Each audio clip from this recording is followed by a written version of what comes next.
Sadistic Penguin Studios presents the At the Show podcast with Tom Yumper Garcia.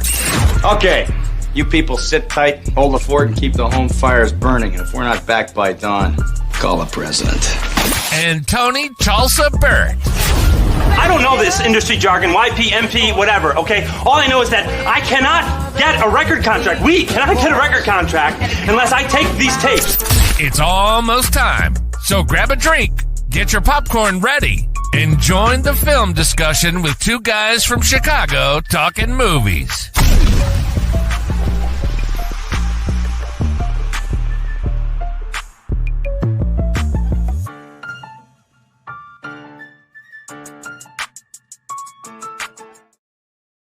Hello and welcome to another episode of the At the Show podcast. I'm one of your co-hosts, Tom Yumper Garcia, and I'm with my other co-host, Tony the Sugar Baggy Burt. How you doing, my man? Doing really good. Excited to be here today. How are you? I am very, very good, my friend. Very good. It's a nice Sunday afternoon, even though it's pouring, but nice long weekend to recharge the batteries and watch some movies and some baseball. Yes, Lots of movies, lots of baseball. Yeah, a new film came out this weekend in the Furiosa with the Mad Max prequel, which we are both looking forward to seeing. Hopefully we can see it this coming week, maybe. Yes. And, you know, a lot of cool stuff coming. And the summer blockbusters are around the corner, my friend. And one of the movies we're talking about today is probably another summer blockbuster that gets mentioned a lot. Just really honestly, when you think about 80s classic comedies, I mean, and action and summer blockbusters, has it all.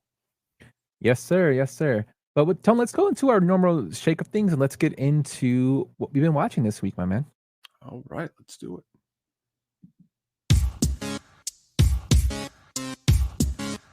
That's a me. And also, what were you just watching? So what you been watching this week, my man? It's hard to pick what I just seem to be with the wrapping up of the ending of school. We watched quite some movies this week. As I texted you, we watched that remake of Annie, which was blood-curdling, exhausting. I watched Glory Road, watched quite some movies, but tried to pick into some things that I watched that were a little bit more enjoyable than. I even dug back because we recently talked about a little Get Shorty with the Elmore Leonard. I try to watch Be Cool for the 10th time and give it a shot, and it did not work. But the movies I did watch were starting off was Out of Time with the one Denzel Washington, also with Eva Mendes, directed by Carl Franklin, a mystery thriller film. Definitely enjoy this movie because of the way the locales look. I really enjoy this particular scene that I'm about to play right now, which shows just a really awesome kind of the way it is filmed. Actually,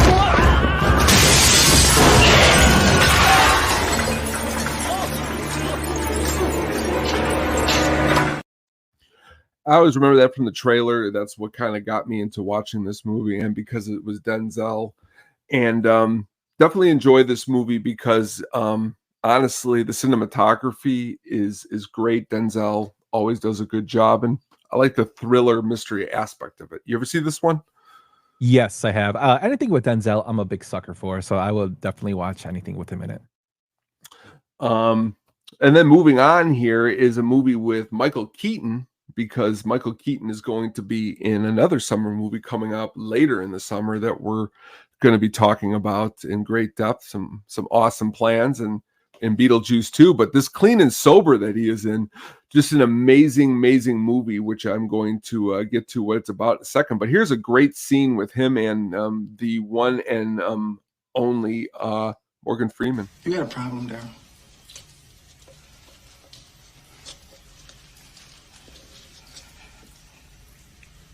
You don't even know you got a problem.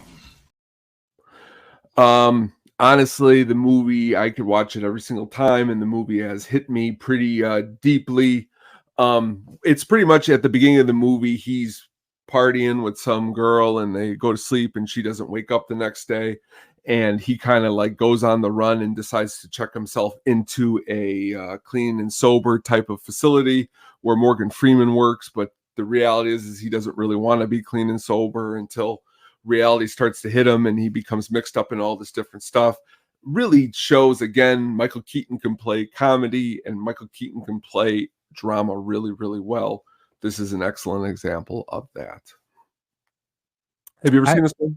No, I have not seen Clean Sober, but I'm sold just on the cast alone. So I would definitely check it out. Honestly, any person who is struggling with anything, and I mean, honestly, it could be anything, and you just want something that can make you watch something and make you go, oh, maybe I should just rethink something. This always makes me, this is a really good one. And the performances, as you stated, by all the actors, even, you know, as you go deeper a little bit into the cast, as you stated, really awesome performances. Emmett Walsh is a great actor, and he does a great job in this. But like, as I stated, Morgan Freeman, even seeing him in an earlier performance, because for me, you know, I thought he was just kind of coming onto the scene in Shawshank Redemption, but he's got quite a couple performances before that. And I like to look a little bit deeper, and that's what I try to do tonight. So yes, or today, because it's not tonight. It's a force of habit, my friend. Force of habit. I know. But what have you been watching here, my man? So my son has recently got into the Avengers and Marvel live action. He watches a lot of the cartoons and Legos. Recently, he wanted to watch the more live action films. So we started off with Infinity War, and we eventually ended with Endgame. And he really likes Endgame, even though it's kind of depressing. And there really isn't that much action in the film until the later part of the film, which is surprising because it's more story building. But we finished Avengers Endgame for the second time a couple days ago, and he's really, really enthralled with it. So now it kind of makes me excited because with a new Avengers phase, I think 6 or 7 coming out, the new phase of Marvel's Studios, and supposedly they're supposed to be more in depth and like the original films that came out from Kevin Feige. This, you know, makes me think that I can take him to the theater to watch the live action one. So I was really excited about those. That's really awesome. Yeah, so, you know, I mean, I know Avengers has been out for a while, but it's something that we started getting into with him, so I'm really excited for that. And then the other film I was watching has a little background to it. So I listened to a podcast called Astonishing Legends that's been around since 2014. It's done by two people in the film industry, both sound guys, and they do an excellent job of deep research. They have a whole team of 30 people that research their content and their stories, and they've done things like Bloody Mary. They've done Resurrection Mary from Chicago. They've done the Anna Lillis, the first person that was basically the Exorcist supposedly based on. They've done like things like that. A lot of on-site things now that they've gotten bigger. They've done a big expose on Amelia Earhart. Really, really well put together podcast. A lengthy one, but very, very well put together. So I started listening to one of their earlier episodes, which is a 4-parter, and it's about the Mothman sightings in Point Pleasant. I listened to all 4 parts where they went over a bunch of incidents, gave both sighting effects of whether it's real or not. I mean, they give like clear, concise arguments for both sides, which is very interesting that for podcasts to do, to give both sides of the spectrum. While trying to remain non-biased, even though they have said that they are believers in the paranormal and etc. But it got me wanting to watch the Mothman Prophecies, which is off the book that they went over by John Keel. This film came out in 2002 with Richard Gere and David Engelberg. Very, very out there film, but after listening to the podcast and rewatching it, I really, really enjoyed it. Have you seen this film, Tone? When it came out, the year it came out, we went and seen it, me and some friends, and we, unfortunately, back in the day when a movie didn't like our pique our interest, we start to make jokes. But I've, in the later years here, went back and watched it a couple times, and I realized it's a more of a mature horror movie that is actually not bad, that I regret what we did a long time ago, and I wish maybe we would have just taken a little bit more serious, and I'd like to hear this podcast you're talking about, because very interesting. Yeah, they're free for Apple. Like Astonishing Legends. If you guys haven't checked them out, check them out. Real big fans of them. They had, like I said, they have a whole team of people that do research for them, and a lot of their other stuff is really good too. I just go through because they have so many episodes. Just go through what piques my interest. But this is one of the things that the Moth they did a whole thing on the Mothman lore and history, and they go through a bunch of incidents that some of them were used for the movie here. Of course, they were Hollywood up, but it was written by a guy who was really big in this paranormal, John Keel, who did extensive research on this. And the film, I think, is a nice little representation of it. It's weird, definitely weird, but the whole story is weird. And it's one of the. It gives me like a bunch of like X-Files vibes. Um, and Keel, yeah, and Keel's work actually, influenced a lot of X-File episodes. So I'm a huge fan of X-Files. I know you are too. So that's what got me into, wanting to watch these kind of films. But really quick before we move on, and another, I think, an underrated actor is Will Patton, who's in this movie, and he pops up in a lot of good movies. And this is again another one. Richard Gere does a good job too. Yeah, Will Patton actually an excellent reading voice too. He actually reads the film Doctor Sleep by Stephen King. He's the audiobook reader, the narrator for that really film. Yeah, and it's really good. Like I'm gonna dig into that. Yeah, it's really good. So if you have Audible, check it out. It's really, really good the way he reads it. But yeah, Will Patton, excellent actor. He's also in the horrible Punisher movie. Awesome. Jen says she's seeing better because that's an ongoing joke. Every time she does something, I say I've seen better or tasted better.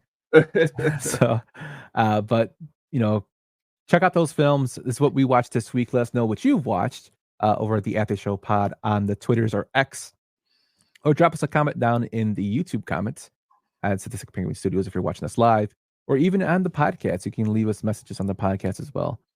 Just check in the description. There should be instructions on how to do so. So, Tone, we're going to go straight into it. We're going to go right into the meat and potatoes, as we say, of our main event today. We're going to go into 1984's Beverly Hills Cop. When was the first time you saw this film? First time I seen it was in the early 90s. Brian in the comments here a few comments ago, he stated here, he says, is the series is the Eddie Murphy one that he enjoys the least. It's a highly quotable film. For me, I've been really lucky to have been graced with, I had Showtime for a while, and then it turned into Paramount Plus. But in the last couple of years on Showtime, they have just played it a lot. And I probably haven't watched it probably 5 times before the last 3 years. And I probably watched it 25 times in the last 3 years. Honestly, it is, I like it a lot more now than I did when I was a kid. I'm more of a 48 hours person, but it's got some good humor. I like a lot of the interplay between, there's nobody funnier than the chief of police in Detroit that is working with Mr. Eddie, which of course we will get to here in a little bit, but I think it's great. Yeah. I same thing, Brian. Like you said, it was on 6 or 7 times when we were kids. Yeah, this is a movie that was on HBO. Like I've seen the sequels. I actually saw a third sequel with in a drive-in. It was the first film that was played, and Needful Things was the second one. So, but even Brian saying that, like, honestly, we could spend all day talking about movies that we saw as a kid, like Rookie of the Year. And now as an adult, I have a completely different opinion of it. I think it's flip-flop too. If you watched the movie 6 or 7 times as a kid, but then you didn't watch it a lot. Like I went to McDonald's every day in kindergarten, and then I didn't go again for 15 years. Now I'm liking McDonald's more than I have in a long time. Sometimes you go back and forth. But yeah, I'm agreeing with what everyone's saying here. Yeah. And early Eddie Murphy was the best too. That's an excellent point. Yeah. Hopefully he has one of those resurgences, where he comes out of nowhere with some more bangers. Now, did you like the most recent Coming to America that they did? No, not really. No, it wasn't very good. I tried to. I love that film for the first film. It's probably one of my favorite films, comedy films that is. But me and Katie have watched Norbit probably more times than we should admit. So I don't know. That movie's not bad. Norbit's not bad. It's really stupid. But like when I think of like bad, like at the Haunted Mansion, it wasn't really good. Pluto Nash was really bad. But yeah, I thought Bowfinger was good with him and Stephen Martin. it's funny. It's got some funny parts in it, but like, you know, he kind of fell off. I mean, Sandler has done the same thing where he has had good films. So it kind of just, you know, come with something new, and hopefully this new one that's coming out, which is one of the reasons why we did this movie, was because there is a new Beverly Hills Cop 4 coming out, codename Axel F, and it releases through Netflix in the summertime. So I am looking forward to seeing how they, you know, progress in the story. It's interesting because I thought for a while, part 2 is really good. Part 3 is not very well, but this one, hopefully, honestly, I think sometimes with the pressure and what's at stake, and I'm thinking it's got to be pretty good. I could be wrong though. J-Lo just came out with a new sci-fi movie on Netflix that they're ripping to shreds. Not that J-Lo comes out with good work, but Netflix is also like, it's a hit and a miss, but we'll see. Yeah, there's only 3 J-Lo films. I think 4, I guess. What are they? Let's hear them. Selena, Out of Sight, the movie where she's the detective that goes into the cell, and My Family. I give her one more too. What? I love her a lot in Oliver Stone and U-Turn. U-Turn. Yeah, I was thinking U-Turn. I'll give her that one. Okay, 5. There you go. Good. I'll give her 5. That's hold on. 6. Anaconda. Can we squeeze that in? Yeah, that's a classic. John Voight plays that movie though. Okay, there we go. It's because of John Voight. Enough was bad. No, really quick though. You're getting me off track here, but in Glory Road, John Voight does a really bad prosthetics face thing going on. He's like one of the coaches. If you've never seen it, don't watch it. Yeah, I've seen it. Yeah. But this movie though, again, it seems to be, from everything I'm reading, they're getting a lot of the old cast back. Might be fun. Yeah, we'll see how it goes. Billy Campbell plays such an incredible douchebag. Scumbag. Yes, he does. But let's get into the development of this movie, Tone.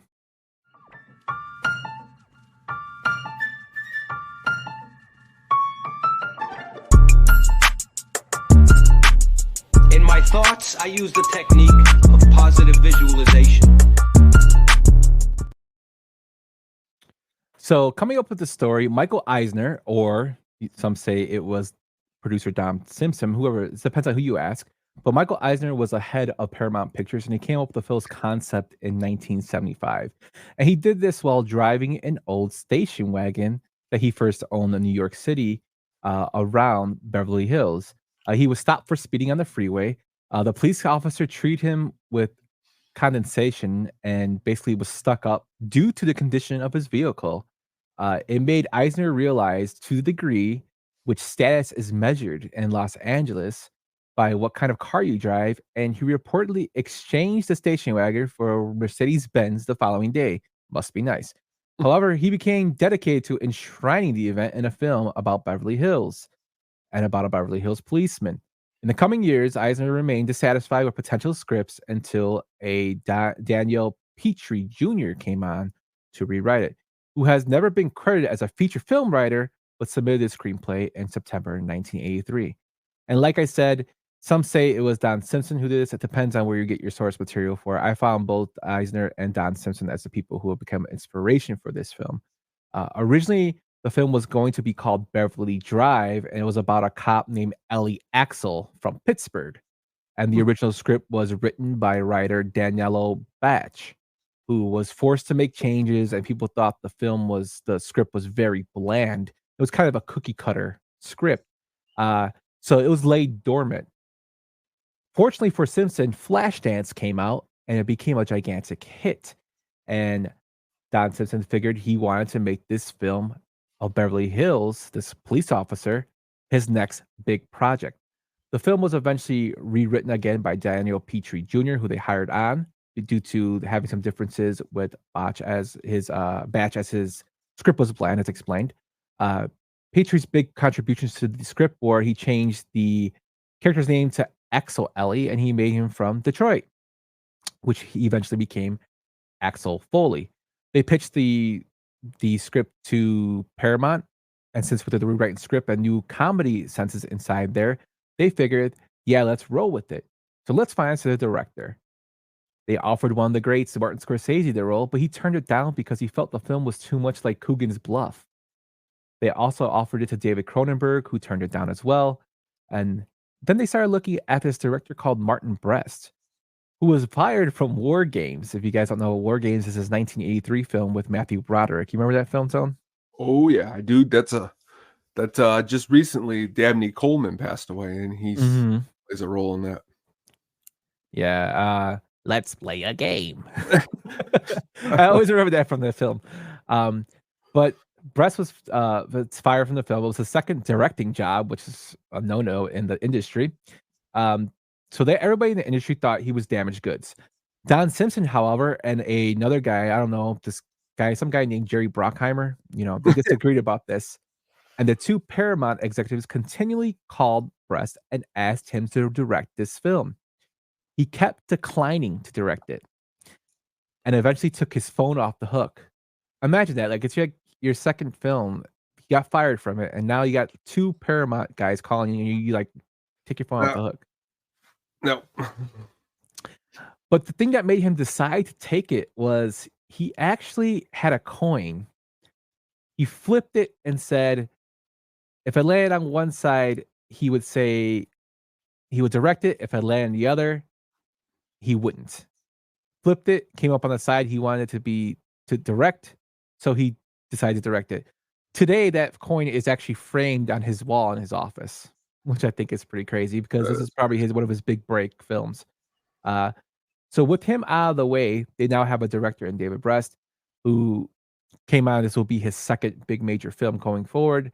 They had to find a casting. So with Axel, according to Jerry Bruckheimer, they originally offered this role to Mickey Rourke, and they signed him to a $400,000 contract that held him to it. But while it was going through the development, Rourke eventually walked away and left.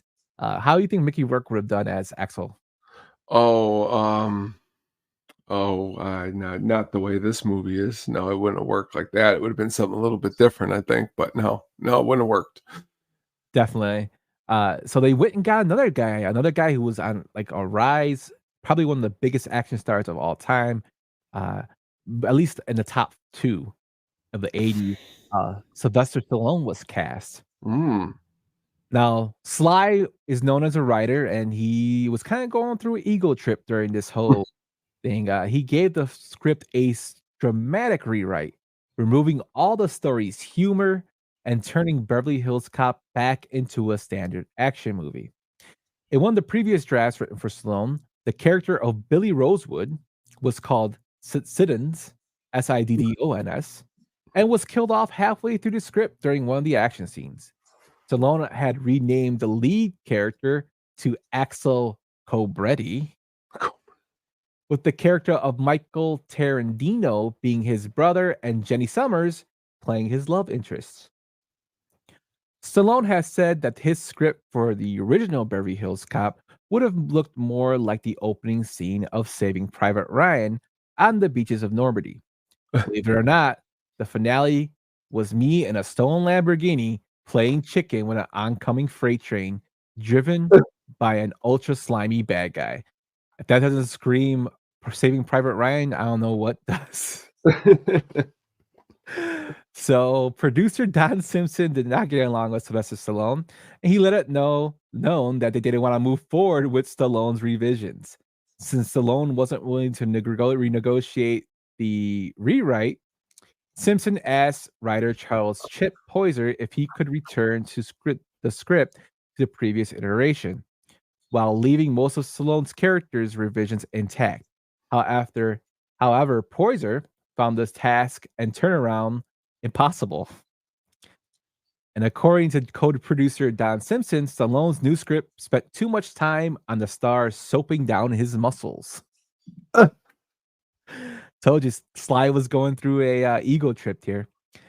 Don Simpson would later tell friends a story impossible to collaborate, so this is all rumor, about he finally got Stallone off the project and got the project back on track. He and Stallone had a mutual interest in youth treatments, and Simpson knew of a Swiss doctor who was experimenting with injections of sheep hormone that increased tumescence. Simpson managed to get Stallone's name put at the top of the list, and Simpson boosted to a friend for an appointment with the very exclusive doctor. Stallone flew to Switzerland, and Simpson promptly continued working on Beverly Hills Cop without him. Now, Sylvester Stallone would say he left the project because he didn't think audiences would accept him as a fish out of the water cop who was new to the lifestyle of Beverly Hills. He also didn't like the inclusion of comedy because he felt he wasn't suited for it. Well, if you've seen Don't Stop, Stop or My Mama Will Shoot, I would kind of agree with that to an extent. Well, come on, Oscar. That's such a great movie. No, Oscar is way better than Stop or My Mama Will Shoot. Well, like Stop or My Mama Will Shoot. What's her name? Getty is at least, as the mom. I mean, it's kind of like, I know it's not good. I'm not trying to defend the movie at all, but it's so stupid. It's like, okay. Whereas like him in this movie, he just, again, honestly, I would see Mickey Rourke more in it than Sly Stallone. But yeah, and Brian says he's guessing Sly kept asking them to hire Frank Stallone for the soundtrack. It could have been, Brian. No, before you go on really quick, honestly, if anyone out there has any time, read into this Don Simpson character and read into a lot of what he was up to behind the scenes. My geez, if you think the sheep injecting was something, this guy lived a life of lives to the point where Bruckheimer, well, he didn't want to work with them anymore. But that being said, yeah, that's great. It's a great story you just told. Yeah. So Stallone ultimately dropped out 2 weeks before filming was to start to concentrate on his next picture, 1984's Rhinestone, which was a classic. Stallone later used the bulk of the ideas as the basis for a 1986 film both me and you love called Cobra. Yes. According to Stephen Burkoff in a UK newspaper interview, Sylvester Stallone quit the film because of disagreements about the orange juice for his trailer. So there's all these rumors going around. Stephen Burkoff, who plays Victor Maitland in the film, the bad guy, said that he turned it down because of orange juice in his trailer. So we don't know if it's true or not. I have no idea. But he was gone. He was the best guy around. What about the people he murdered? What murder? So now that Sylvester Stallone is out of the picture, we go for considerations. And the people considered for the job were Jeff Bridges, Billy Crystal, Robert De Niro, Richard Gere, Mel Gibson, Gregory Hines, Michael Keaton, Nick Nolte, your boy Dennis Quaid, Kurt Russell, Arnold Schwarzenegger, John Travolta, Robin Williams, and Bruce Willis were all considered the part. It sounds like they're throwing crap at the wall and seeing what's going to stick here. They eventually offered the role to James Caan, as well as Al Pacino, Harrison Ford, and the late, great Richard Pryor, who all turned the role down. Luckily for them, there was this guy named Eddie Murphy who was involved in this other film called Ghostbusters. But he was offered the role for this film, and he backed out of Ghostbusters to do it.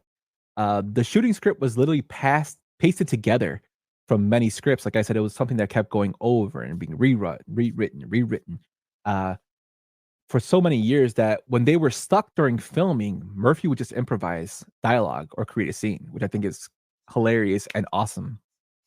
This shows the comedic genius that Eddie Murphy is. But now we have our Axel Foley, and to round out the rest of the cast, we have Lisa Ellenbacher as Jenny, Stephen Burkoff as Victor Maitland, who is rumored to hate this film, which I guess, okay.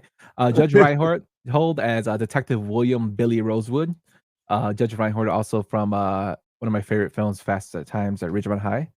Great. You have Ronnie Cox as Andrew Bogomil, Lieutenant Andrew Bogomil. Also, Dick Jones. John Ashton as Sergeant John Taggart. James Russo as Mikey Tandino.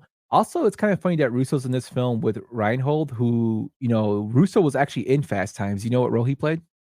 Russo, wasn't he Damone? right? No. I'm sorry, James Roos. I'm Yeah, talking about. I'm still thinking back in my head here, really quick. He plays the robber in the movie, but he's the robber. Yeah.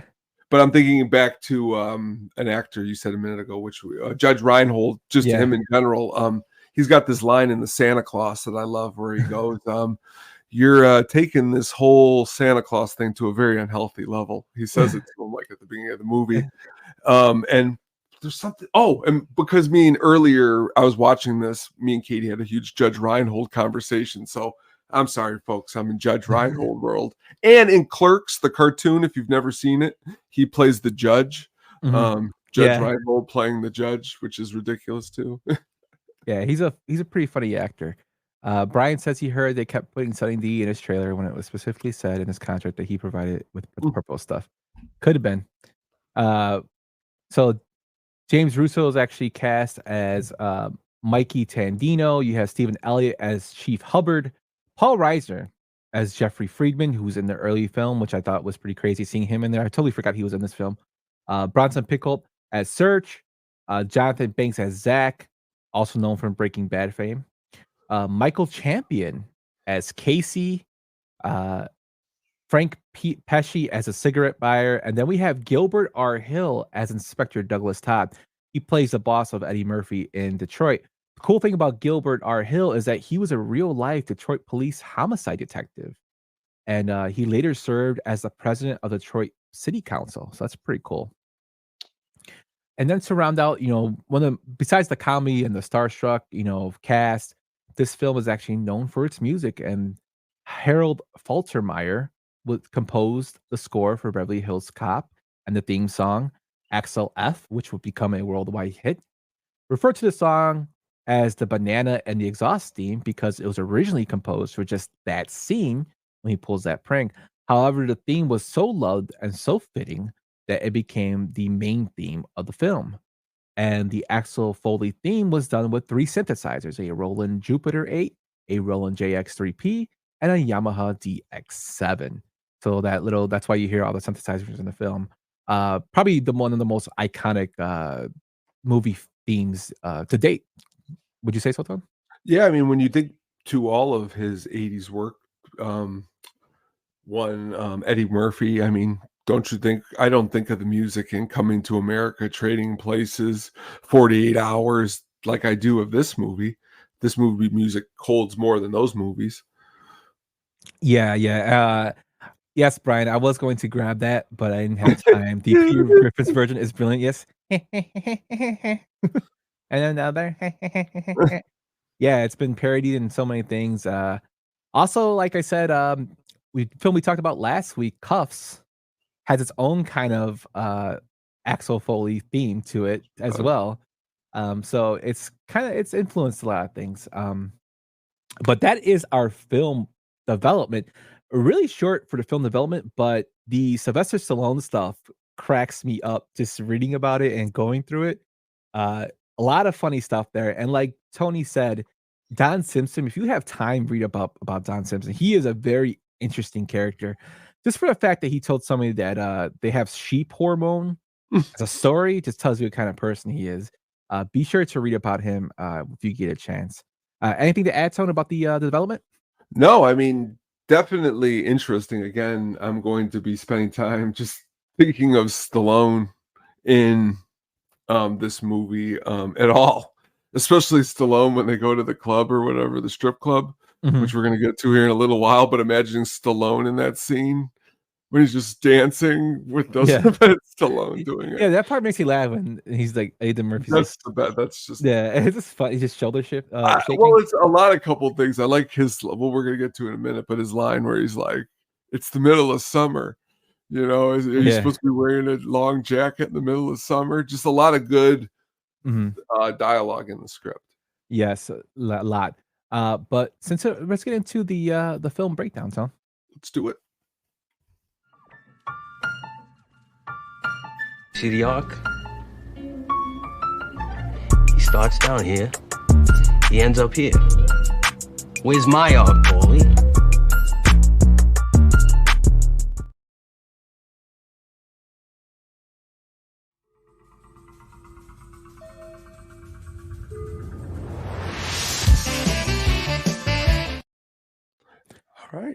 Yeah, one of the great opening scene with the I was Glenn like, Fry. it's like quiet and it's like Yeah. names. It's like boom, do do Yeah, do do do. yeah, it just hits you out of nowhere.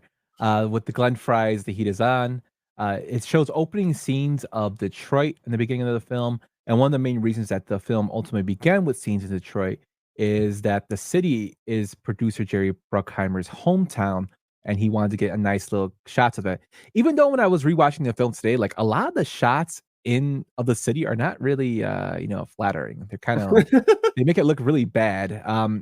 But I guess that's what he was going for in this, I don't know, to show it like more of a, I guess, being able to be compatible with the viewer. Could be. I don't know, but it was weird to me. We also see opening scene of Eddie Murphy selling cigarettes to two thugs, and he claims he's from Buffalo, and he's fighting over the money they're giving him, to where the police show up and they ruin the whole operation, and they chase them in the cigarette truck to, he eventually gets pulled over. They stop. Tax Avenger is the best obviously. He pulls over and they stop, and while this cigarette thing is going on, this deal's going around, they're getting chased. They're listening to the song of the Neutron Dance by the Pointer Sisters is playing, which this whole movie has such a great soundtrack tone. I know we talked about this out there. And that Pointer, that song that you just mentioned right there, I can listen to. The Neutron Dance. Yeah. Pretty good song when the Sox start winning again. That's the song they should play when they win it. Dun, dun, dun, dun, dun. So what'd you think of him on the truck as you could obviously tell it's a stunt double holding on to the side, like flying around, and all these cigarettes are flying out. I like how the cop tells him before, like, "Don't we know you from somewhere?" He's like, "No, I'm from Buffalo." And then the guy recognizes them when they point the gun at him when they eventually pull over the truck. We can go back to the police station. He's coming in. He's getting talked to by Paul Reiser as Jeffrey. And Paul Reiser is telling him, you're in trouble. The inspector's mad at you. And we first see his inspector, who I mentioned earlier, who was played by Gilbert R. Hall as Inspector Douglas Todd, yelling at him. And he says this. Is that fucking Foley in here? There's Todd. It's showtime, okay? Hey, boss, I know what you're gonna say, but You mind telling me where the fuck you come off going undercover without authorization from me? What the fuck is this all about? You wanna play some fucking bullshit cowboy cop? Go do it in somebody else's precinct. Don't you wanna hear my side of the story? What's your fucking side of the story? Let's hear your side of the story. That line makes me laugh because it's just like it's such great comedic timing, and it's like this is like vintage Eddie Murphy. This is Eddie Murphy at his peak.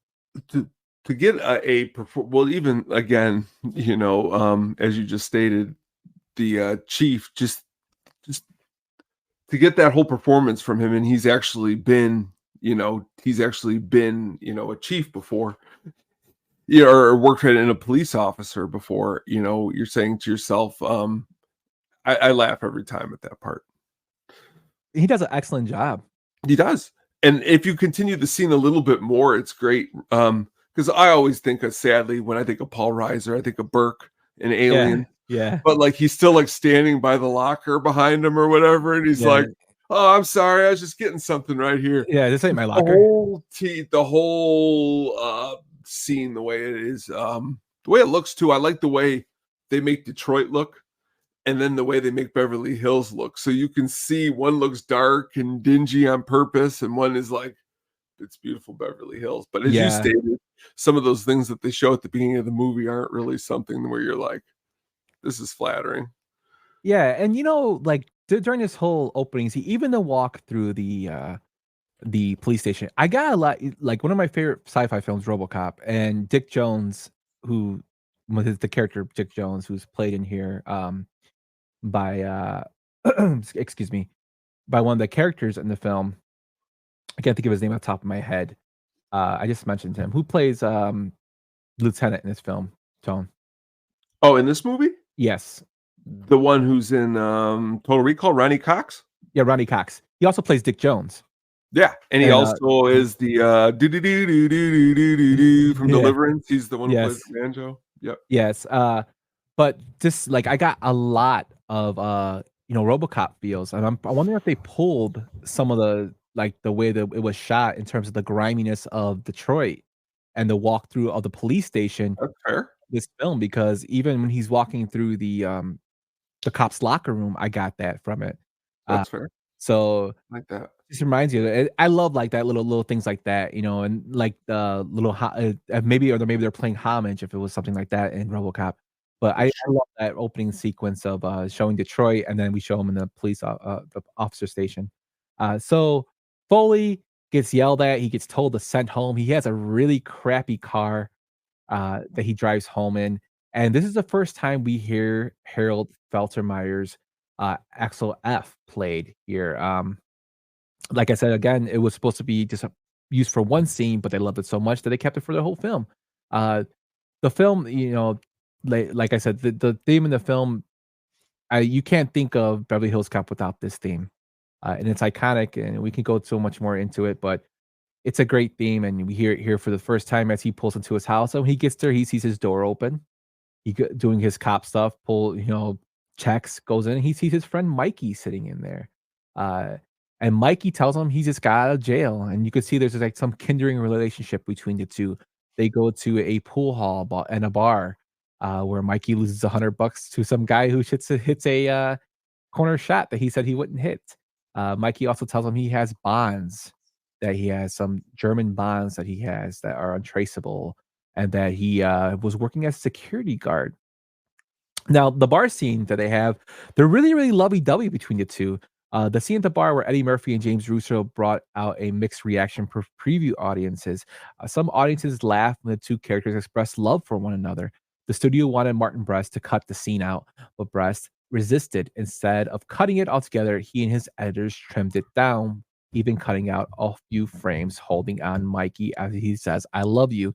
So they're just showing that they're old friends, they love each other, and they eventually walk back to Eddie Murphy's house, was apartment, to go in. They're both drunk, and we see a guy named Zach and another person basically hit Eddie Murphy, and he falls to the floor, and Foley's on the floor, and they grab Mikey, and Mikey's eventually killed. Jonathan Banks is the person who plays Zach, and again, you might know him from Breaking Bad as one of the main characters in there. Great character actor. And Mikey is killed. I call him Mickey. Mikey is killed, and in the scene where he's killed, the production was rushed out of that location. So if you notice when they're walking up the stairs, like Axel Foley kind of disappears, and then you kind of see him on the floor, but you don't really know why is he on the floor. Well, they're unable to get a shot of Axel falling to the floor after he gets knocked out. Martin Brest knows he regrets not getting the shot, as it confuses some people when Eddie Murphy just disappears. But you see him on the floor during time. Mikey gets killed. Foley, of course, talks to his inspector, who tells him he doesn't want him involved in this because he's too close to it. And he says, "I'm going to take a vacation." Now, where's he going to go? As him and Mikey were discussing earlier, Mikey was working in Beverly Hills, California with their friend Jenny. And he was working for a security guard job that she got him hooked up with. So we go to Beverly Hills, and we are shown scenes of Beverly Hills scenery to stir it up by Patti LaBelle. And right here, you see him driving down. He's looking at things in his crappy old car. He pulls up to a woman in I think they're in a Benz with her husband or boyfriend, and she's smiling at him, and he smiles at her. Totally Fast Time at Ridgemont High vibes when he's wearing the pirate ass costume, but she doesn't laugh at him. He laughs, and they drive off, and he goes to a hotel. And at this hotel, he gets out in his crappy car, and the guy's like, "Hey, sir, will you be staying here?" And he's like, "I don't know. Is this the most expensive place?" And he's like, "Not expensive for Beverly Hills." So he's, "Okay, I'll stay here." And he walks in, and we see him at the concierge's desk. Tone. Yes, you have a reservation for an Axel Foley? Well, let's see. I'm sorry, I don't see anything under that name. Check Rolling Stone magazine's Axel Foley. And he continues with this long, elaborate lie about being from Rolling Stone's magazine to the point where he starts screaming about him doing an expose on Michael Jackson. I'd be the first one to get a room, and I'd be upstairs relaxing right now. But I'm not some hotshot from out of town. I'm a small reporter from Rolling Stone magazine that's in town to do an exclusive interview with Michael Jackson. It's going to be picked up by every major magazine in the country. I was going to call the article, Michael Jackson is sitting on top of the world. But now I think I might as well just call it, Michael Jackson can sit on top of the world just as long as he doesn't sit in the Beverly Palm Hotel. And that whole thing is kind of like an inside joke because during that tirade that is going on, Michael Jackson sitting on top of the world for Rolling Stone, it was actually in real life a Playboy article ran on Eddie Murphy called Eddie Murphy is on top of the world, and it was published in January 1983. So kind of a dig at himself there. We find out that the hotel is $235 a night, but they're charging him a standard room rate because of his tirade. They gave him a suite. And how much is that in today's money? Well, in 2019, $235 a night was $630 a night in 2019. So that is ridiculous. But they give him a nice suite. Yeah, that's that's the thing about him. I mean, in all of his movies in the 80s, he could talk himself into any situation, good or bad. Yeah. I love that, he goes to get his checked in at the hotel. Then he goes to meet his friend Jenny. As he's walking, he sees two white guys wearing Thriller gear, one in the black leather and one in the red, and he's laughing. The funny thing is, in Eddie Murphy's stand-up routine, Delirious, he actually wears the red leather suit that was released in 1983, and in his other stand-up comedy, Raw, he wears the blue one. So he's kind of making fun of himself again, like self-deprecating humor. And it just, Eddie Murphy with his late, his laugh, and like, it just makes me laugh. Like the way he laughs, it's just like one of those unique laughs. And I can't help myself but laugh when he's laughing. But he arrives at the art gallery, and in the art gallery, he sees all these sculptures and these models and a large piece of art that contains, several figures. One of the figures I made D with a chain around his neck is one of the first things he sees. It's actually modeled after the director, Martin Brest, which I think is funny. And then we meet probably one of the best characters in the film that has a very, very limited role, but we meet the man Serge. Is that what you said? Pertaining, what it's meaning, regarding. Oh, what's it regarding? I'm an old acquaintance of hers. Danae, one moment. Don't run and tell me, Summers, that Mr. Ahmed Foley is here to see... Axel Foley. Axel. Axel. Foley is here to see her. He's an old acquaintance. Donnie, this cover this up. It's like the breast of a dog to scrub for the customer. It's not sexy. It's animal. No, it's not sexy. Yeah, but played by Bronson Pickle, Serge, a gallery employee from an unnamed European country. As you know, Bronson Pickle will go on to play the role of Balky on Perfect Strangers, probably his biggest role, a similar character, and use a variation of his Serge character signature line, "Don't be stupid." Every time he was asked something, he would reply, "Of course I do," or "Don't be ridiculous." Bronson Pickles got Serge's accent and mannerisms from a female makeup crew member he worked with on an earlier project. Pickle said, "She always wore sunglasses while doing my makeup, and I always ask her, 'How can you even tell that what you're doing? You've got sunglasses on.' And she would just brush my hand away with a limp arm, saying, 'Don't be stupid. I know what I'm doing.'" I just decided to channel her, and while she wasn't very friendly, I knew Serge needed to be friendly and warm. So that likable side was me, but the rest was my makeup lady, Lily. And I did that for Marty Brest, our director, and he just loved it. Also, the funny thing about this is this film has a lot of production issues, and Pickled, who was doing this, was thinking about leaving altogether. And he wasn't a well-known actor this time, which is kind of crazy that it was like one of his big breaks, and he was deciding to leave, but eventually, wrote it out for this film, and he becomes like a memorable character like throughout the series. That's very. Again, he's awesome in True Romance. He's great in there.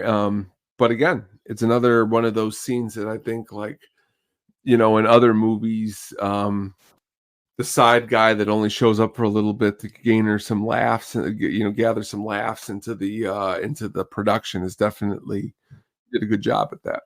Yeah, and I really, really love this back and forth with Eddie Murphy here.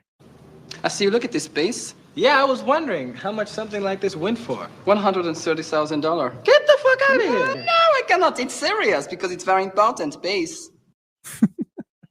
Like his character is just awesome. Originally, two men were supposed to be working in the art gallery, which there are. You see another guy come over and he says that you're wearing it's not sexy like animal. When the director heard Bronson Pickles' surge impersonation, he thought it was so hysterical that he scaled back the other part to give him more time on the screen. The second actor again shows up with his shirt collar wide open and Serge comments on it. So it sucks for that guy, but Bronson got, most of the screen time. Is it his best role? I don't know. I like Balky, even though I really like Perfect Strangers. I mean, Balky was funny. They sang the Dance of Joy. But what do you think, Tone? Is that his best role? He's even a very, very, very, very small role in this Martin Scorsese movie called After Hours. He's in a role, which I like him in True Romance. That's what I would go in as his best role. But that's because he just acts really ridiculous because he's on the phone with the one guy and he's like, you want me to give him a blow? That whole scene in that, but he's good though. He was with David Duchovny on Californication too, where he was he got stuck in a glory hole. I mean, he's got some really good roles that it's hard to distinguish He's also in Risky Business too. He's he's good in that too. I totally forgot about that. See, I'm glad you brought that up. Good character actor. Yes. So as we go from here, he meets with Jenny. She tells him who Mikey has been working for. He's been working for Victor Maitland, a art dealer, and Axel goes to see him. When we go see Axel meeting Victor, he begins asking questions about Mikey, to which Victor just responds with small little lines, but nothing really major, and then tells him isn't these questions an authority supposed to be asking, and then calls his goons to basically take him out. And they proceed to throw him out the window of his own building, which I thought was hilarious. And Axel's the one who ends up getting arrested. And he responds with this. Disturbing the peace, I got thrown out of a window. What's the fucking charge for getting pushed out of a moving car, huh? Jaywalking? Yeah, and he gets pulled out. They drive him in the car. And I always love the fact when he's complimenting them on their car. This is the cleanest and nicest police car I've ever been in my life. This thing's nice in my apartment. Again, they're trying to show the difference between Detroit and Beverly Hills. How Beverly Hills is all this spotty, clean, squeaky clean places. Detroit's run down. I guess, like Tony, you said earlier, trying to build that difference between the two towns and atmospheres. When they arrive at the Beverly Hills police station, the Beverly Hills police did not provide access to their headquarters. So Martin Brest and staff built a set that will look like the exact opposite of the Detroit police station, which is why it's very nice. Like private security for all rich people. The set was influenced by Brest's original concept designs for NORAD seen in war games. He recycled his unused work because he felt he spent too much time on it to never use it. That's why it looks so nice. Also, in the jail cell, there is a phone. And he even comments, I never see a jail cell with a phone in it. He's charged with disturbing the peace, as we mentioned earlier, and he has his first introduction with detectives Taggart and Rosewood. And this is what happens. We're more likely to believe an important local businessman than a foul-mouthed jerk from out of town. Foul-mouthed? Fuck you, man. To which results in Taggart punching him in the stomach. Lieutenant Bogomil, who played by Ronnie Cox, runs over and asks Foley if he wants to file charges, to which he says, no, cops don't file charges on other cops.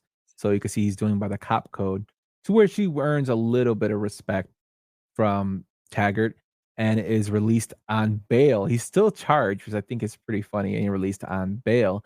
During this time, he's picked up by Jenny, who bails him out, and they are followed by the police at nighttime. Now, Tom, the crazy thing about these nighttime scenes is that Beverly Hills did not allow filming in streets after 10:30 p.m., So most of these scenes that are shot at night that are supposed to represent Beverly Hills are actually shot in Pasadena, California, which is pretty crazy. And also, I forgot to mention during the opening scene of Growing to Beverly Hills, you see him show like the palm trees.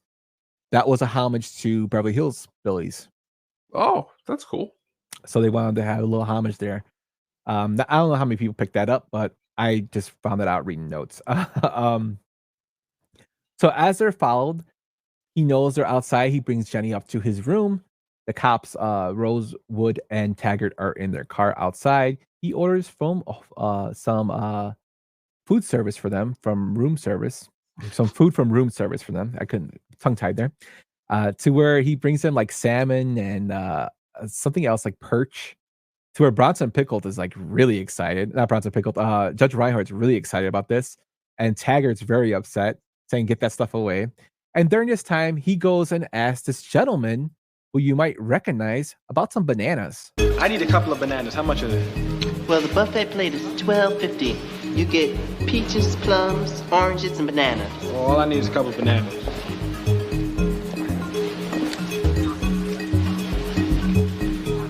Shh. Go ahead, take those bananas. That character is named Banana Man in the casting roll call, and that is Damon Wayans' first, appearance in film. So this is his film debut.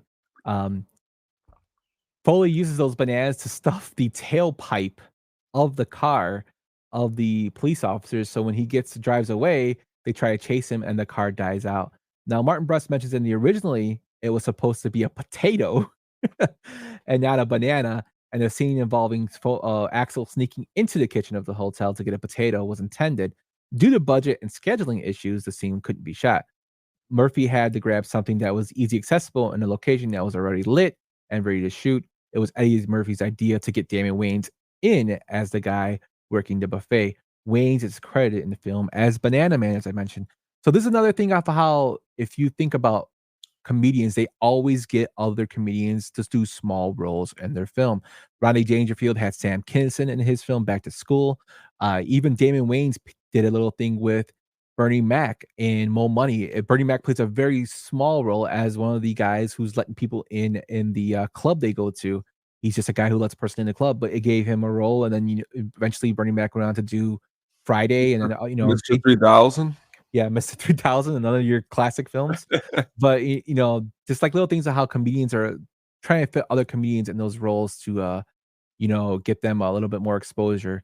Sandler's known for that as well with Norm Macdonald, and his friends, getting his friends in there. But yeah, it's kind of cool how Murphy got probably Wayne's big start on the film circuit, which is kind of cool. We then cut to him and Jenny going to a warehouse where they find coffee grounds and guys opening a crate where we see the German bonds being taken out.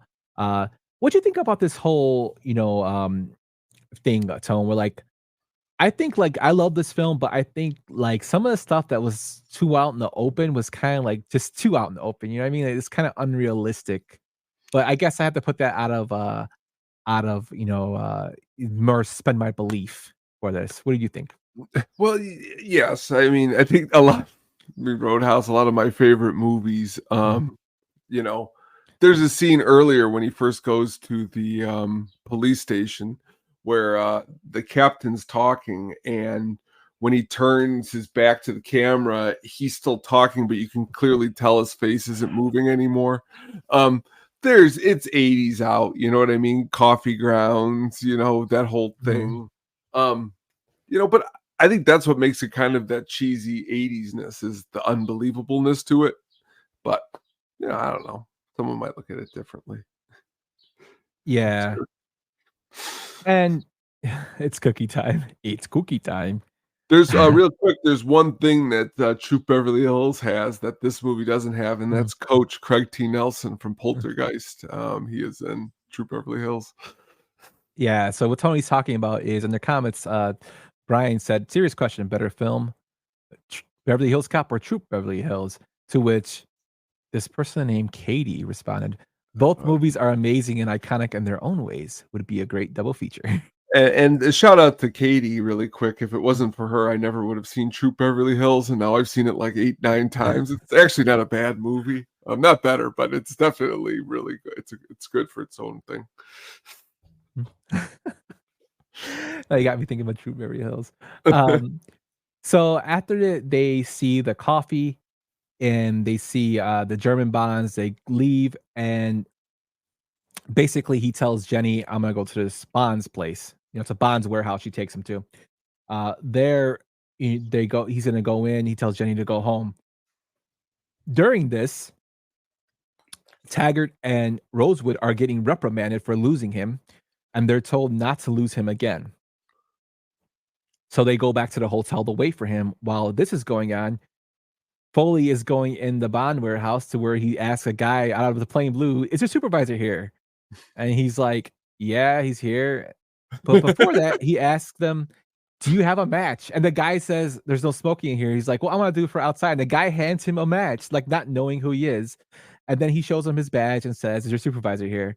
And that scene makes me laugh because he goes and gets all the documents from there to the point where he's in the office and one of the employees tells him, aren't we supposed to have a warrant for this? He's like, is that your red Porsche outside?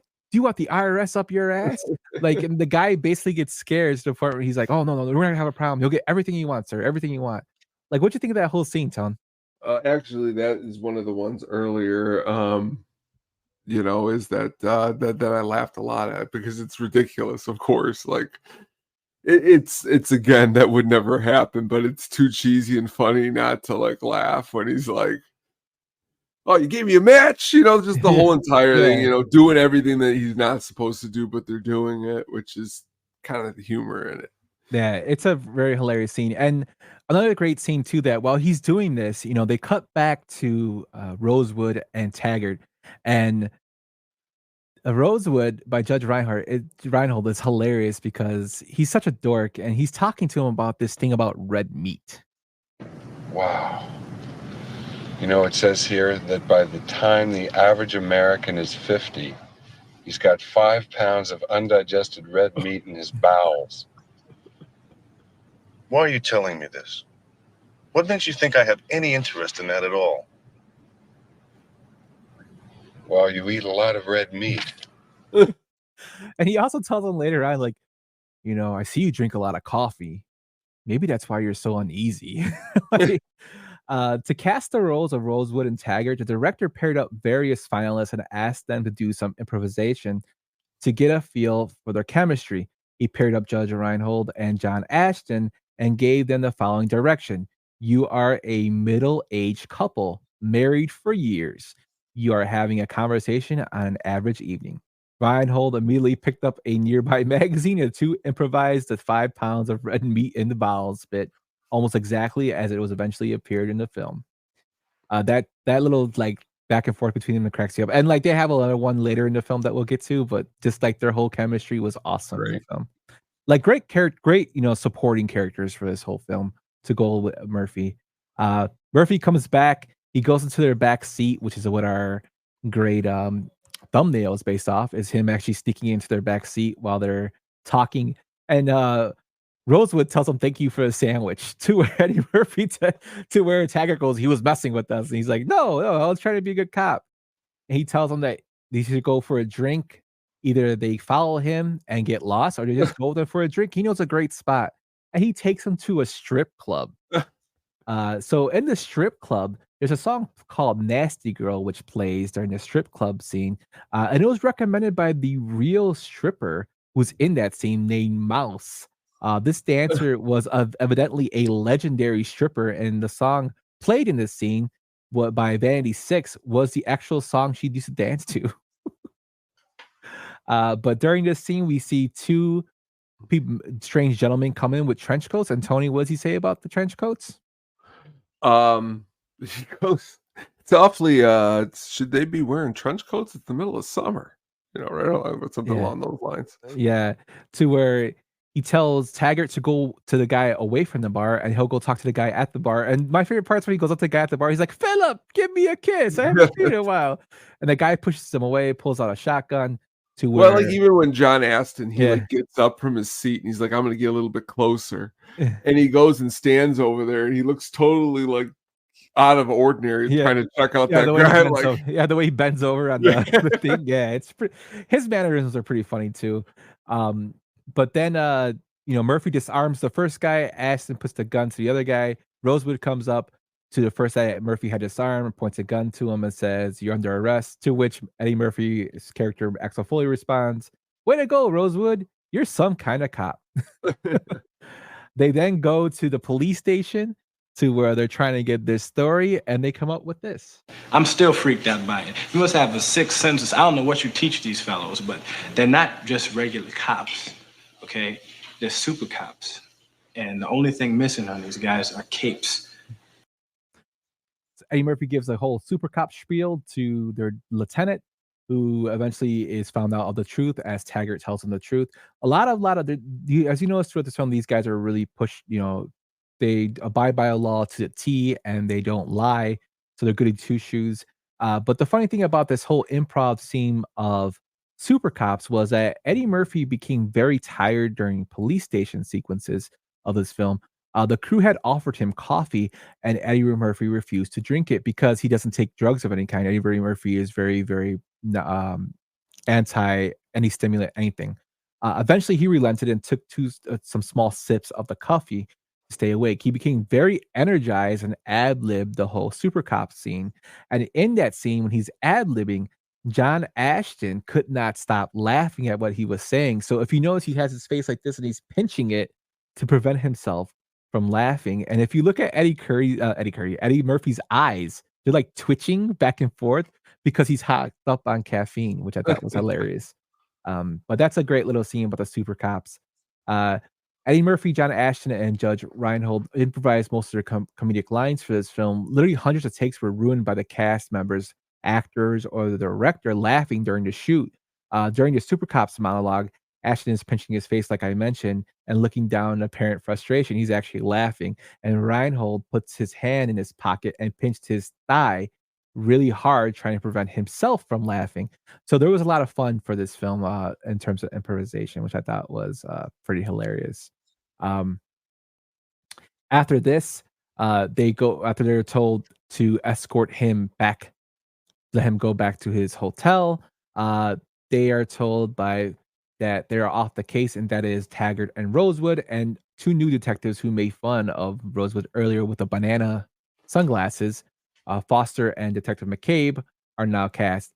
Eddie Murphy introduces them and welcomes them with a nice little coffee and donuts from the room service in the morning, which I thought was hilarious.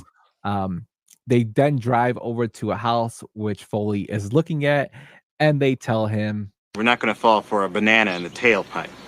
You're not gonna fall for the banana in the tailpipe? It should be more natural, brother. It should flow out like this. Look, man, I ain't falling for no banana in my tailpipe. It got a lot of Donkey from Shrek there, which made me laugh. But he tells them, so they sent the second team, huh? He's like, we're the first team. He eventually loses them through his top light, which is even more funnier. And he goes to a club after he followed Victor from his house to this club.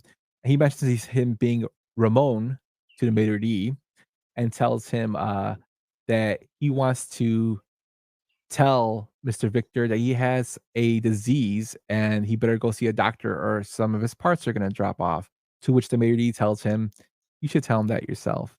One of my favorite parts of this whole sequence, Tone, is when he actually pulls up to the place and in his crappy car, and he tells the valet, make sure you park this in a different spot because all this shit happened here the last time, which is hilarious. It's an ongoing thing in the film that his car is constantly made fun of because it's so crappy, but that's like a nice little jab at himself in there. What'd you think of this whole sequence of the Ramon and the driving to the special club? That car scene is hilarious, like you just said, when he gets out of the car and he says that. I don't know if he wrote that in there himself to say, park this somewhere else because this all happened.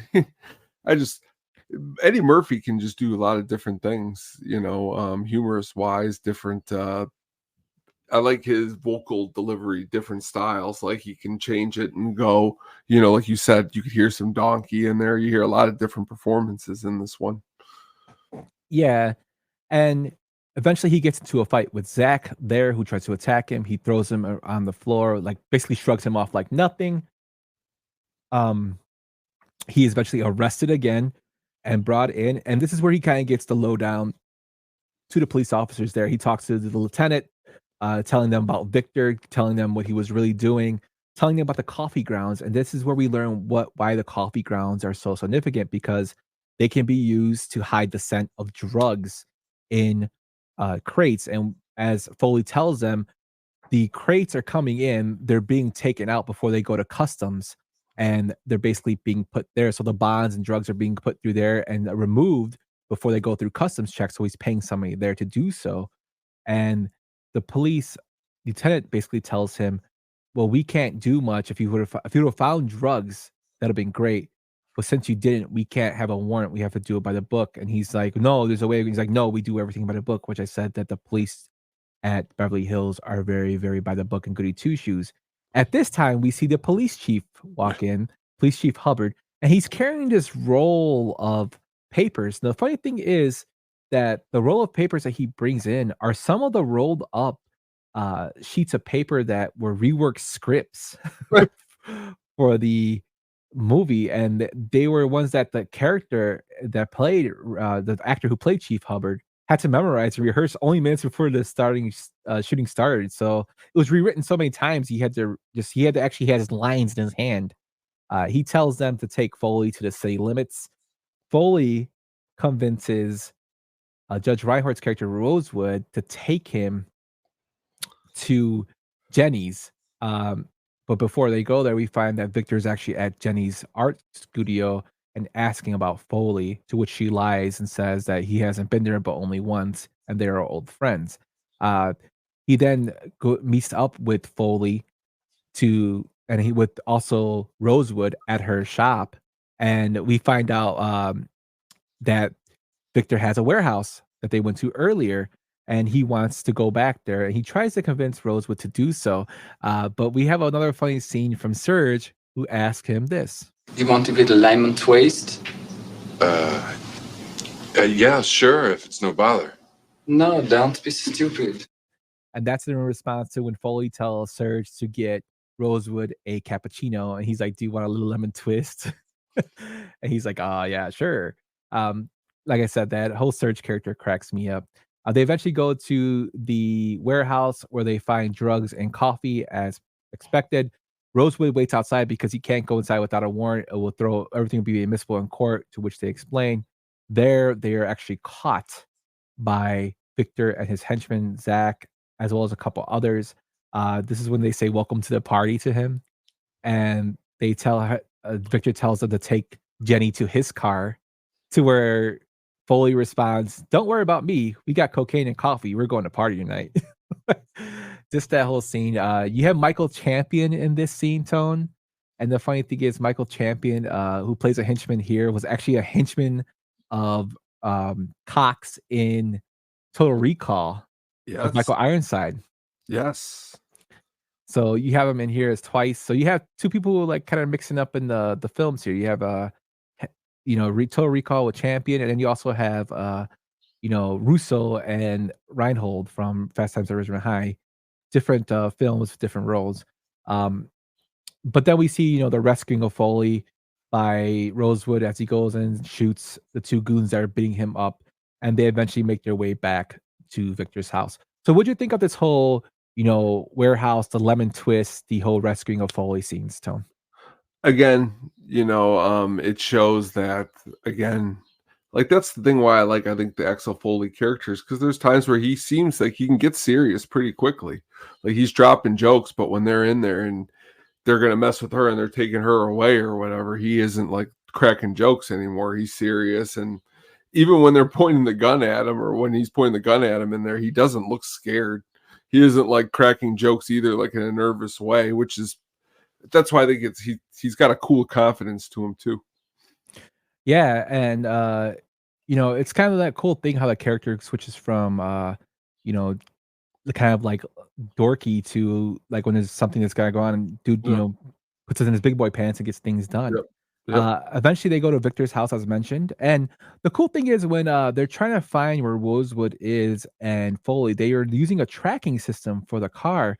Now, when they're doing this didn't exist. It was a satellite tracking system that didn't exist at the time. It was actually just made up to advance the plot of the movie, but it was invented later. The predecessor to the modern day global positioning system, or GPS, as we call it, was actually kind of shown as, I guess, predicted in this film. Some people say we have a big gunfight at the mansion as Taggart joins, and they convince him to go inside and save Jenny. Uh, the mansion that was used in this shootout between Foley and Maitland is the former Harold Lloyd estate in Beverly Hills, is the same mansion seen in the final shootout between Matrix and Arias and Commando. Coincidentally, both Foley and Matrix were trying to rescue somebody named Jenny in that mansion in their respective films. And we see a funny little thing between Rosewood and Taggart as they're being shot at by the bad guys. You know what I keep thinking about? You know the end of Butch Cassidy? Redford and Newman are almost out of ammunition. And the whole Bolivian army is out in front of this little hut. Billy, I'm gonna make you pay for this. Just their whole chemistry between them two is excellent. We eventually see the death of Zach as he's shot by Foley. Foley is then shot, but he eventually kills Victor along with the lieutenant who come and they like blast that dude. Oh, he gets lit up like 30 shots. They blast him away. The lieutenant Bogomil sticks up for Foley with the chief, and is all his story of saying Foley was actually working with the police at the time. To the chief of police is also collaborated by Taggart, so they are lying to protect him. Foley then says, "Can you help me out with my job in Detroit by telling my inspector that I was doing good out here?" And he even threatens to opening up a private eye service in Beverly Hills if he doesn't, to where the lieutenant laughs and said, "Yeah, I'll take care of you." And we cut back to the hotel of him checking out, which is picked up. The bill is picked up by the Beverly Police Department. The cool thing is that the person that's actually checking him out is actually the director of the film. Martin Brest is the person checking him out. We then see that he wants 2 robes, which one he gives to Rosewood, the other one he tries to give to Taggart, who says, "No, you keep it." And he's like, "No, I already got 3 in my bag." They were $95 a piece for those robes. And then we find out they all went to get a drink at the end of the film. So this film was actually rather short, 1 hour and 35 minutes runtime, shorter than most films that we see today. And we all wrap it up to a happy day to more Patti LaBelle to close us out. So what do you think of the film altogether, Tom? I think it's it's a good, it's very quick. It's quick. It's a minute. It's 1.5 hours. It's not heavy. It's Eddie cracking jokes. Again, it's as far as like cop movies go, comedic cop movies go. I mean, you got to put it in the top 3. I think. It's another different movie. I mean, it's not like 48 Hours. It's not like Coming to America. It's not like Trading Places. It's different. I enjoy it. Yeah, I do too. I really do. It's one, it screams 80s, but it's something different. Like something that's totally different than it should have been. You have a lead African American actor doing this, which is awesome. Like some of my current students, I could see me putting it on and them laughing hard at some of the jokes because they still hold up. Like it's like especially Eddie's humor, even though it is 80s, I think it still holds up today. Yeah, and the cool thing is, like I said, having a lead African American actor. Now, Eddie Murphy does make a joke in the film about being African American with the Michael Jackson story bit in there. But David Brest really wanted to stray away from that, from like race humor in this film, because he wanted to be solely to be you looking at Eddie being Eddie and how great Eddie is. He wanted to be the focus, that Eddie Murphy is awesome, which is kind of interesting for him to think that way. So when Stallone dropped out, he made it a point to make sure that was his main focus, of Eddie showing his talents and how great he is, not having to use those jokes in there. I think he did a very good job I mean, the movie, of course, we'll get into the reception right now, but it did pretty well. Actually, let's just go straight into the reception. We'll go straight from there.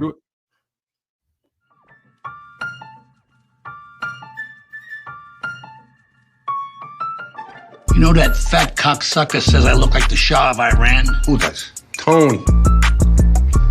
I never got that at all. The budget of the film was $13 million, Tony, and it made a worldwide box office of $316 million worldwide. That's crazy. It is the third highest grossing rated R film behind The Exorcist and The Godfather. It held the domestic record for $234 million for a rated R film before it was broken by The Matrix Reloaded 20 years later. This is the first film to be released to over 2,000 theaters at the time in the United States. It was a groundbreaking thing there. And this is also the first of 7 Eddie Murphy films in a row to open at #1 at the box office. The completed movie made such an impression on Paramount executives that they committed to a sequel moments after the first private executive screening of the completed film. That's when Frank Mancuso Jr. saw the opening sequence when the film was screened, and the rest of the top studio executives were with him. He told Don Simpson and Jerry Bruckheimer, "This movie will be bigger than Ghostbusters. Let's commit to working on sequels right away." That's pretty crazy. On review website Rotten Tomatoes, the film has an approval rating of 83% from 53 critics with an average of 7.3 out of 10. Janet Maslin of the New York Times wrote, "Beverly Hills Cop finds Eddie Murphy doing what he does best, playing the shrewdest, hippest, fast-talking underdog in a rich man's world. Eddie Murphy knows exactly what he's doing, and he wins at every turn." Richard Schenkel of the Time Magazine wrote that Eddie Murphy exuded the kind of cheeky, cocky charm that's been missing from the screen since Cagney was a pup, snarling his way out of the ghetto. Axel Foley became Murphy's signature role and is ranked number 78 on Empire Magazine's list of 100 the 100 greatest movie characters of all time. Entertainment Weekly magazine ranked Beverly Hills Cop as a third best comedy of the last 25 years. And according to Christopher Hitchens, the British novelist and poet Kingsley Amis considered the film a flawless masterpiece. John Simon of the National Review Board called Beverly Hills Cop a truly contemptible film. In 2003, the film was picked by the New York Times as one of the 1,000 best films ever made. This film also was nominated for an Oscar for Best Original Screenplay, and it won a Grammy for Best Score Soundtrack. It went on to spawn 3 sequels, Beverly Hills Cop 2 and Beverly Hills Cop 3, and 2024's Beverly Hills Cop Axel F. That's a lot of information I gave you there, Tone. There are no fan theories because this film doesn't really leave doors open for fan theories. But are there any final thoughts on all that stuff I gave you? I mean, honestly, a really good wrap up. I spend so much time looking at budgets of how much something costs and how much it made. And now you can see why Don Simpson got to do some of those crazy things that he got to do as the 80s got to go on, because he made some good money off this movie. But all around, just a great John Astin is awesome. Another actor that just definitely doesn't get sometimes the praise he deserves. And I'm kind of excited to see him in this new one, to see what's going on with him. So it should be exciting. Yeah, he's also in Little Big League. Oh, he sure is. And Midnight Run. He's really good in Midnight Run. Yes. Another great character actor. Like I said, this movie basically was strapping a rocket to Eddie Murphy. Yep. He went to the moon. He showed like I said, it was just the first of 7 top films. And then we get the other classics, Coming to America, Trading Places, 48 Hours, another 48 Hours, The Golden Child. All these films are coming out with him there. He just, blew up. And Eddie Murphy, was the man of the 80s and early 90s. So this just shows where it started and now how far he's come. Excellent film. If you haven't seen it, please check it out. I know we went into detail about the scenes, but it's also great witnessing them for yourself as you watch them, as we talk about them. Then you can come back and listen to us. But yeah, one of my favorite films. Love Eddie Murphy. I love this film. It still holds up to today, even though it was made over 31 years ago.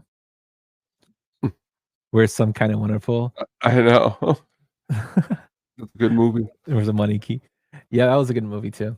But with that is the end of our deep dive into Beverly Hills Cop. Next week there will be no show. I'll be out of town, but we will be releasing some stuff this week. So be sure to check out the YouTube, and make sure to check out for our stuff for our show for coming soon. I didn't play a tongue because we don't have anything to play. No, I just thought you were talking about what's coming, so I just put it up there. Yeah. Also, we have Tony with the Hookup on Music on Wednesday, doing his live stuff. Tony, what you got for this week? This week, I've been actually looking at a couple different things. There's just yesterday, an announcement came and broke that the Black Keys canceled their whole tour. Rumors are because of low ticket sales, because they decided to play huge arenas and maybe they weren't big enough for huge arenas. And this isn't the first time it's happened with bands kind of maybe getting too big. Are they big enough really to play these venues? That's one of many stories that will be crossing the wire on Wednesday. So please tune in. Yeah. Also, I know J-Lo canceled a lot of stuff because she wasn't selling out as well. Yeah, that's another one too. And also on Tuesday, we got a drafty pod, which is going to be basketball, NBA draft, because of the amazing playoffs that have been happening. Go Indiana Pacers, even though they're not going to win. King Ass will be on that along with the friend of the show, Kevin, who's hilarious. So tune in for that one. He's pretty funny. For a drafty pod at 8:00 on Tuesday. So that's pretty much our housekeeping. We have 2 new shirts, of course, the Showley fans at the Sadistic Penguin Studios, and also the Keelan Steve Stone shirt, Enjoying the Ride. So be sure to check those out, pick those up if you want them. With that, pretty much, let's go into the Sugar Baggies soundtrack pick of the week. Okay, Tom? Let's do it. Okay, let me just find you here. The Sugar Baggies soundtrack pick of the week. It's party time! Rock and roll will never die.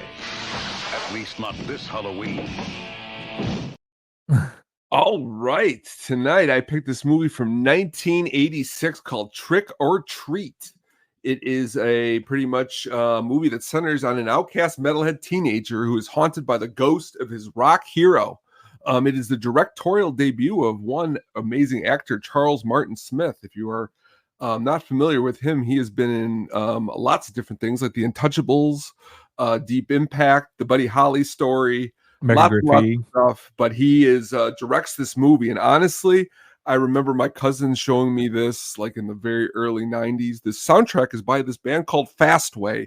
Guitarist was from Motorhead, and lead singer used to be the singer of this band is now the singer of Flogging Molly, which is a ska type band. And but this movie is great. The movie really quickly just stars a little character actor you may be familiar with, Mark Price. He was on Family Ties. He played Skippy. But the movie itself is great because it's got Ozzy in it. It's got, as you heard there at the beginning, Gene Simmons playing a DJ. But the soundtrack, it's musically, and it's actually, honestly, it's not, to me, and usually I can say when something's pretty cheesy, it's actually not, doesn't feel cheesy. It's actually a really awesome movie. So check it out. Yeah, it's a pretty good throwback, man. I mean, I think of Trick or Treat. I think of a Trick or Treat with Sam from the like the epilogue of Stories.